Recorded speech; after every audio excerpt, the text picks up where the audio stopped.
ఏపీలో సార్వత్రిక ఎన్నికల పోలింగ్ ముగిసింది. తెలంగాణతో పోలిస్తే ఏపీలో అత్యధికంగా పోలింగ్ నమోదైంది.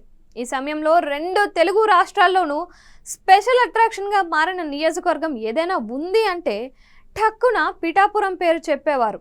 కారణం అక్కడ జనసేన అధినేత పవన్ కళ్యాణ్ పోటీలో ఉండటమే. అయితే తాజాగా పిఠాపురంలో పోలైన ఓట్లపై ఆసక్తికర చర్చ తెరపైకి వచ్చింది.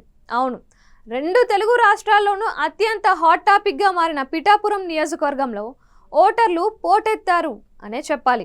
గతంలో ఎన్నడూ లేని విధంగా అన్నట్లుగా ఈ ఎన్నికల పోలింగ్ ప్రక్రియ భారీగా సాగింది. ఈ అసెంబ్లీ స్థానం నుంచి పవన్ కళ్యాణ్ పోటీ చేయడంతో ఓటర్లు తమదైన ఉత్సాహాన్ని ప్రదర్శించారని అంటున్నారు. అయితే ఆ ఉత్సాహం పవన్కు ఏ స్థాయిలో ఉపయోగపడబోతోంది అనేది ఆసక్తిగా మారింది. ఈ దఫా ఎన్నికల్లో పిఠాపురం నియోజకవర్గంలో 86.63% పోలింగ్ నమోదైనట్లు అధికారులు ప్రకటించారు. ఇది ఖచ్చితంగా బెస్ట్ ఫిగర్ అనే చెప్పాలి. కారణం రాష్ట్ర విభజన అనంతరం ఈ స్థాయిలో పోలింగ్ జరిగింది ఇప్పుడే. 2014 పిఠాపురం నియోజకవర్గంలో 79.44% పోలింగ్ నమోదవ్వగా 2019లో 80.92% అని లెక్కలు చెబుతున్నాయి. దీన్ని బట్టి చూస్తే ఈసారి నమోదు ఎక్కువే. దీనికి కారణం పవన్ పోటీ చేయడమే అని చెప్పేవారు ఎక్కువే. వాస్తవానికి ఈసారి గాజువాక, భీమవరం కాకుండా పిఠాపురం అసెంబ్లీ స్థానం నుంచి పోటీ చేస్తున్నట్లు పవన్ కళ్యాణ్ ప్రకటించినప్పటి నుంచి ఈ నియోజకవర్గంపై అందరి దృష్టి నెలకొంది.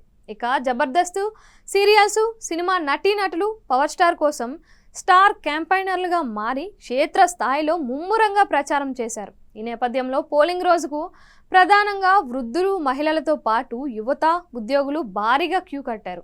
నాన్ లోకల్ అంశం కాసేపు పక్కన పెడితే యువత, ఉద్యోగులు ప్రధానంగా పవన్ కళ్యాణ్ కోసమే ఈ స్థాయిలో పోటెత్తారని అంటున్నారు. ఈ భారీ పోలింగ్కి కారణం పవనోత్సాహమే అనేది పరిశీలకుల మాటగా ఉంది. జూన్ 4వ తేదీన క్లారిటీ రానుంది ఈ విషయంపై.